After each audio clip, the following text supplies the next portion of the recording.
staying alive when you travel abroad on today's episode.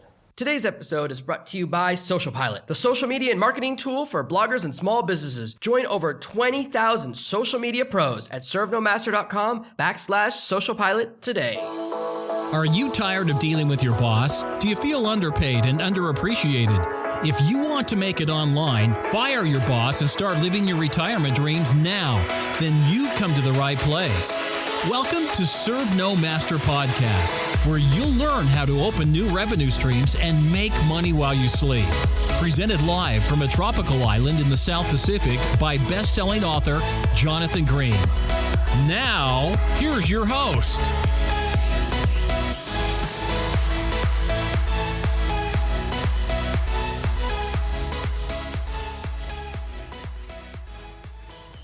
It's been another week of excitement where I live on my island, and a big part of it started with a 6.7 earthquake.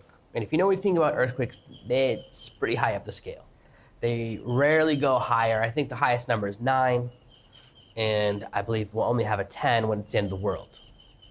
This earthquake was a couple of nights ago, and it was bad enough that the airport, all the hotels, and the immigration, the passport office on the neighboring island where I do most of my business, the larger island next door, they're all broken and closed.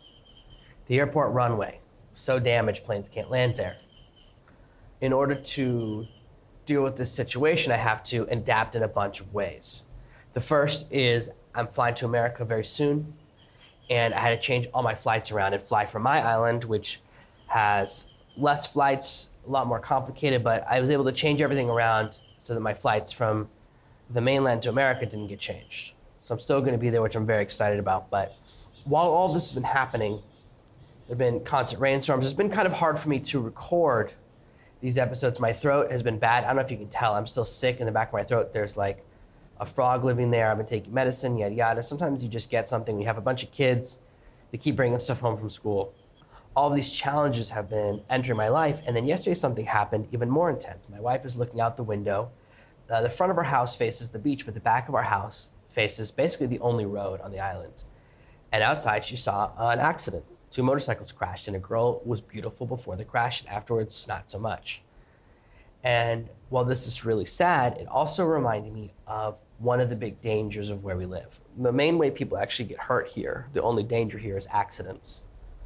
Every couple of weeks or a couple of months, there's a motorcycle accident. And it's almost always the same story. It's either at night, or someone's been drinking, or someone's driving too fast. It's always someone being irresponsible, crashing into someone else. And the people, especially foreigners, we have this feeling that when we're abroad, the laws of physics don't apply to us anymore. Just like people think, I can't get arrested in a foreign country because I'm not from there. We have this magical belief, but when foreigners commit crimes in our countries, we definitely want them arrested and deported. So we have this idea, oh, I'm in Japan, or oh, I'm in India, and nothing can happen to me. I can't get arrested, and the laws of physics no longer apply. Now, I live on a tropical island, and you get used to driving on a scooter. I don't even have a motorcycle. What I have is a moped. So it's an automatic. Your feet sit on front of you inside the bike. It's not a motorcycle. We have the pedals outside, and you have manual gears, any of that stuff. But it still easily goes 100, 120 kilometers per hour. Now, normally, I've never been above 60 on it. But you'll be driving your scooter, you think, oh, this isn't such a big deal, going 50 or whatever. You're going 50 kilometers per hour, which is around 30 miles an hour. It's not that fast. But if you're not wearing a helmet, when you crash, it can be real bad. And that's what happened yesterday. The girl lost, I didn't see, fortunately. My wife didn't. She said the girl lost her front teeth and a lot more. And that's horrible when that happens. You don't want that. We both have helmets. And it was an odyssey to buy a helmet for me and my wife and my daughter. In fact, we had to buy them in 3 different locations because people here, they don't take safety very seriously. And also most people on the island can't actually afford helmets. My helmet, which is the biggest and most expensive one because I have the biggest dum-dum head, cost as much as many people on the island make in a single month. Not as much as I pay my employees who live on the island, but as much as most other places do. So people simply can't afford the safety and security that they need. And so foreigners come here and they rent a motorcycle, they rent a scooter all the time. They've never driven one before. So if you think it's like driving a car, it's not. When I first moved to Asia and started driving scooters, it was a nightmare. It took me about a month to learn. And it was a very, very rough month. And I could already ride a bicycle, so don't think it's that. It's totally different. And I'm sure going from scooter to motorcycle is not that easy. So people come here, they're on vacation, they think, hey, nothing will happen, or I can't get hurt. And in fact, my wife, her helmet, it's red. And so people make fun of her and call her the Red Power Ranger when she rides her bike. Now, when I was out of town recently, a couple of months ago, or about 2 months ago, she was in a little accident and she wasn't wearing a helmet. She was just driving from our house to her yoga class, which is about 300 yards away. It's about 2 minutes on the motorcycle, on the scooter. And she fell and hurt her arm. And she didn't want me to know about it. She didn't tell me at first about it because she knew I'd be mad she wasn't wearing her helmet. And I said, well, look at this. We have a baby. We have a toddler. What will happen if you get hurt? And she learned her lesson then. It had been raining a little bit that day, so it was even slippery. And she goes, you know, you're right. I'll wear my helmet all the time. And now she does, even though people make fun of her. And I talked about it yesterday. After she saw the accident, she said, you know what, I'm so glad that you bought us those helmets. Now it's so, even a slow, small accident right in front of our house where you think you're totally safe, you can really, really hurt. And so when you're traveling abroad, I don't want you to think that the laws of physics no longer exist. The island I live is significantly safer than most of the places in the world. Very rarely do people die of unnatural causes. But often when people get hurt, it's because of stupidity. I'm in a foreign country. I don't need to wear seatbelts anymore. Laws don't apply here. I'm in a foreign country. Rain can't hurt me. I'll go for a 10-mile walk in the rain at night and get hypothermia. A really common way that people draw, not here, fortunately, but in a lot of coastal places I've lived, is night swimming when they're drunk. I don't even know who assembles these ideas. But I remember when I lived in England, it happened a lot, and a couple other places. Every once in a while you'd hear someone got drunk at a party, went swimming, and then that was it. Sometimes it's in the ocean, sometimes it's in rivers and lakes. I've heard it in all different types of bodies of water. My brother-in-law, for a very long time, was a public defender. And what he told me, and this was his advice to his clients, was never commit 2 crimes at once. He said, most people, it's not the first crime that gets you, it's the second. It's when you start compounding.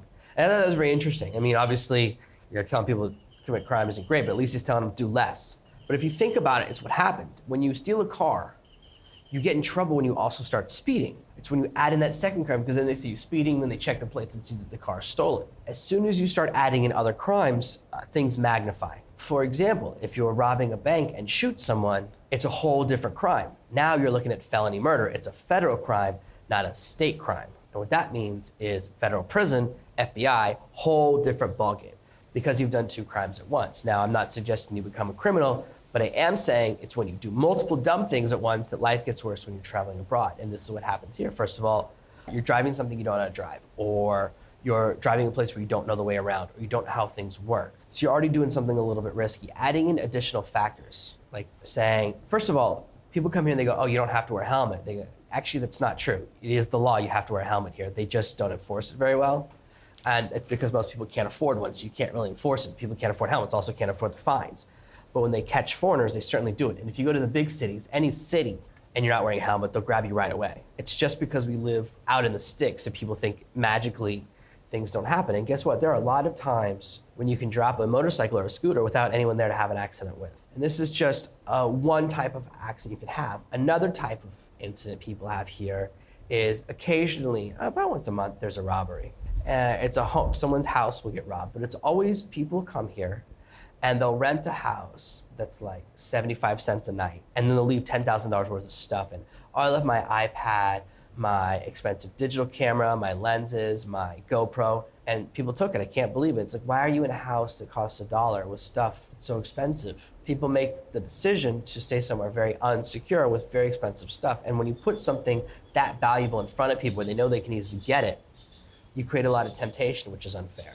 In my family, we've never had a problem with any of that type of stuff because we don't stay somewhere that's disproportionately cheap compared to the stuff we have with us. Now, when I was backpacking in my mid-20s, I traveled with basically nothing except for my phone. And this was before iPhones. I had what did I have? I think at the time I had like a Japanese Toshiba flip phone, something you can't even get outside of Japan. That's when I was living in Japan. I traveled and backpacked around Cambodia and Thailand. And I did enough research to never have a problem.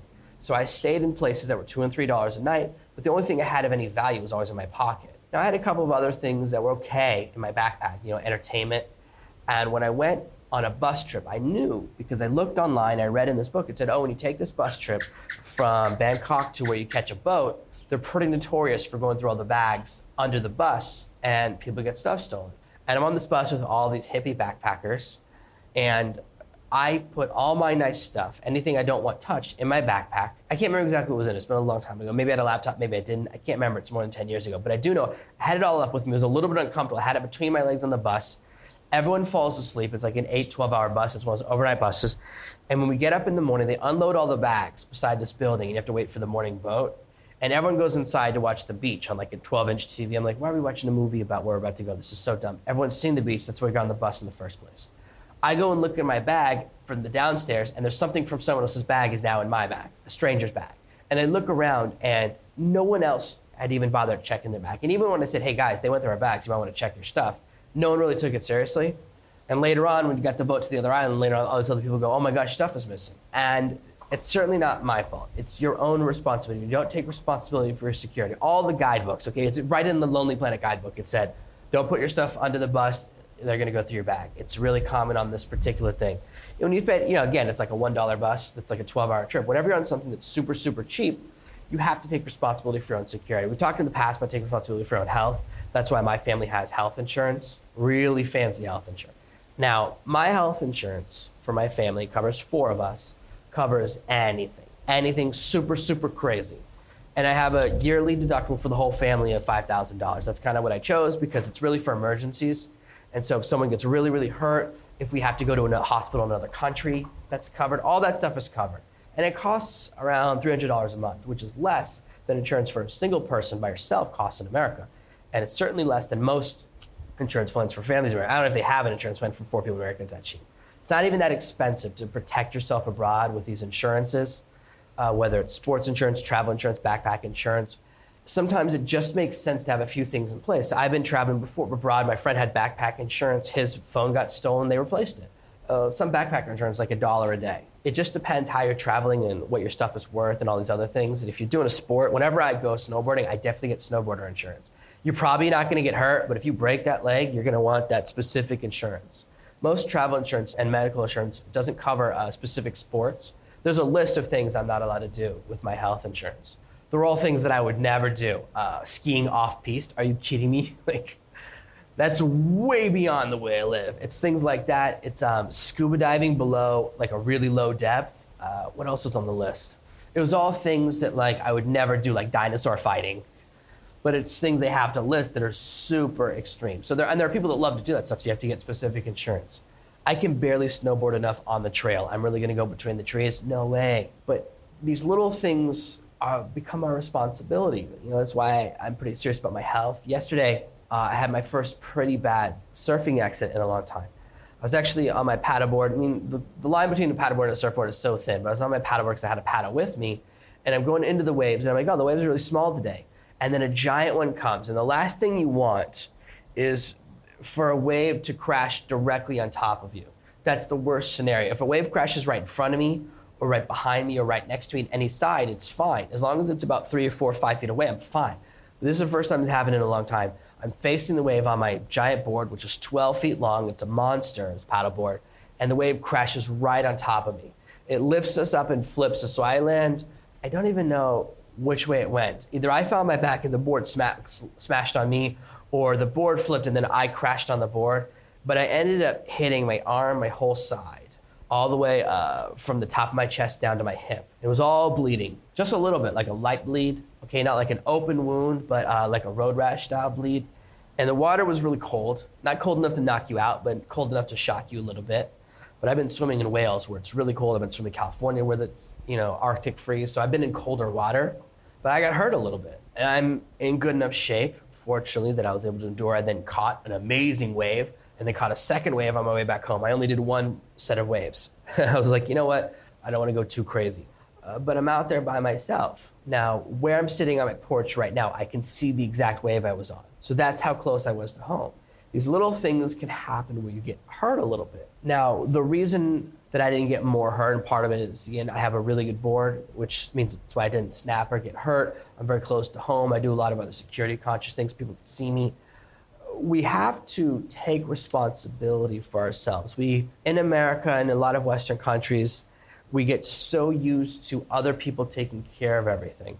We say, hey, if there's a crime, the police will take care of it. If I get hurt, these people will take care of it. If there's a fire, the fire department will take care of it. And we get used to that. Now, part of reality is that when bad things happen, what you expect to happen doesn't. The idea that the police will always help you and solve all of your problems magically is kind of unreal. When I lived in England, I was robbed. I had my house robbed. Fortunately, I had renter's insurance because I didn't trust my roommates. I had my turntable stolen. I was a DJ. Someone stole my turntables and they sold them to a pawn shop. I went to the police. I did the reports. I went to my insurance company. Awesome. They sent me a whole new set of gear. They replaced everything with brand new. Amazing. Really great experience. And I said, you know what? Are the police going to solve this? So I went to all the pawn shops in town. Now, if you walk out the front door of the police station, one of the nearest buildings within 100 yards, and you have to cross a big intersection, definitely within 100 yards, the front door of the police station. And one of the closest 5 or 6 businesses is a pawn shop. I walk in the pawn shop. The closest thing in the window are my stolen turntables. And you know they're mine because they were Japanese. So I'd actually brought them when I moved from Japan to England. I'd shipped them by boat because it was cheaper than buying new ones. So they had Japanese plugs, Japanese writing, and were obvious, and Japanese boxes. Everything on them was Japanese. They were not English plugs. They did not look English. Literally the closest building, the closest pawn shop, and nearly the closest building at all the police station. I walk in and it's right there. And I walk in, I check them out, I make sure it's mine. I call the police, I wait an hour, finally the police come and look at it. They have, security camera footage of the guy selling it. Obviously the police never arrested the guy. Because police in England, and in fact they've even announced this, they've decided they're not really gonna solve robberies anymore. They made an announcement in England, they're more focused on cyberbullying. So you're more likely to go to jail for calling someone a bad name on Twitter than you are for robbing someone's house. Now, you can use whatever decision calculus you made. You know that I always use very practical decision calculus. I like to look at the numbers, if you will. I think if you go to college, you should earn the money back that you spend because it's an investment. And I feel like certain crimes are worse than other crimes. The UN recently published that they think digital violence is the same as real violence. Now, I've had people send me death threats by email. Sucks. It doesn't feel very good. But I've also had a Marine beat me up and throw me down a flight of stairs. And if you're to ask me which one was worse, I will be honest. Getting beaten up and thrown down a flight of stairs was way worse and way scarier. The idea that someone calling you a bad name on Twitter is the same as someone hitting you with a pipe in the legs, no. But unfortunately, a lot of police forces are switching that direction because it's political right now. I don't know why. I don't fully understand this idea because, as you know, I'm not a heavy social media guy. But the idea of someone calling you a bad name is the same as someone punching you. And they call it cyber violence. I don't understand that. Having experienced real violence, okay? Having experienced someone rob my house. I've been robbed several times in my life. It's not the first time my apartment's been robbed. Probably won't be the last. That's why I have insurance. That's why I do a lot of things I can to protect my family as best I can. But this idea that someone else will take care of you when things go wrong is foolish. And it's not the police's fault. It's actually because the ratio of police to crime is wrong. There's not enough police to solve all the crimes. I saw a report that said in Boston, I think 98% of gun violence where the person doesn't die never gets solved. They never arrest anyone. You have to get murdered in Boston for them to try and solve it. That's horrifying. And again, it's not about blaming the police. It's always the ratio. Every police officer I've ever known has too much to do. The other problem is it's infrastructural. It's that they make them write enough tickets. They have to write tickets to generate money. It's really, tickets and traffic enforcement is kind of a tax thing. And I know we're going down a political path. I'm just saying, rather than talk politics, I'm saying that they give the police assignments other than solving crime. They say either there's too many crimes or they say, oh, you have to write a lot of tickets or do these other things. And also, it takes a while to get good at solving crime. I think you have to be a traffic cop first, all that stuff. So there's other things in place, but there simply aren't enough police to do all the tasks assigned to the police. So when the ratio's wrong, a lot of crimes go unsolved. So when you think the things are gonna happen, they're not. Same thing as when you have an emergency and you call the police, they're never gonna be there as fast as you want. Response time in America ranges anywhere from 2 to 8 minutes if you're lucky. Most problems are over in less than 8 minutes. Most problems are over in less than 2 minutes. So you have to, whether you're in America or other places, start taking responsibility for your safety, start taking responsibility for your stuff, start taking responsibility for your health. This is not a political episode. This is an episode about personal responsibility. This is an episode about understanding that a lot of the pieces of infrastructure that we assume are there, when we actually need them, they're not. We make a lot of assumptions when we're at home and when we're abroad, and they turn out to be false. When I was in high school, my friend drove his car without his seatbelt on. My friend is now gone. He made the assumption because he was driving the big, older car, I think it was a 60s or 70s, large car, like a big saloon car. He assumed, you know what, nothing will ever happen to me. If it does, the ambulance will get there in time. And he was wrong. And when I was 18, I lost my best friend. When I was in college, a lot of people made fun of me for being obsessed with seatbelts, and they would call me Judge Green and pick on me because I'm really against drunk driving. I'm really against driving without a seatbelt. And they're like, oh, you're just trying to force all the rules. It's like, look, these rules are not about limiting your fun. I don't make my wife wear a helmet on her motorcycle because I think she looks like a dum-dum. I don't call her Red Power Ranger. People don't even call her that in English. They call her that in another language. I had to ask her what everyone was laughing about, and she told me. I don't do things to limit my family's fun. I do things to keep my family safe. And this is something I've moved into more and more as I've become a father and feel this extra weight of responsibility. And this is why I want to share with you some of the lessons I've learned, because sometimes when we've never encountered the need for help from different services, or we haven't traveled abroad and had a problem, we don't realize that sometimes it's just been luck that's kept us safe.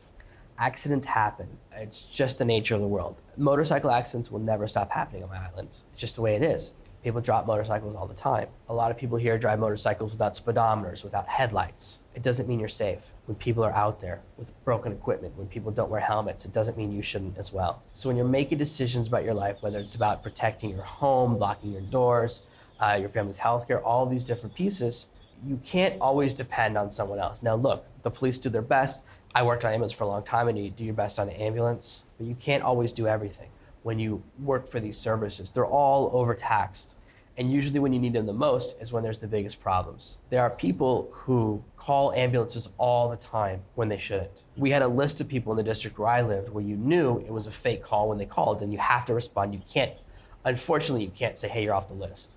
People will call and you'll show up and they have a packed suitcase and they go, oh, I have a cold. And you have to take them to the hospital. And I've had someone in my ambulance when that happened, and then someone got shot. And we couldn't help the person who got shot. So the next nearest ambulance had to go help them.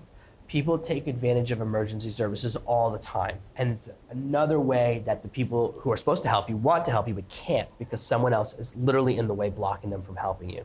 And it's unfortunate, but it happens. And it's always in every ambulance district, there's certain people that do it. And I don't want to go into the nicknames that we have for those people, but I remember it very vividly.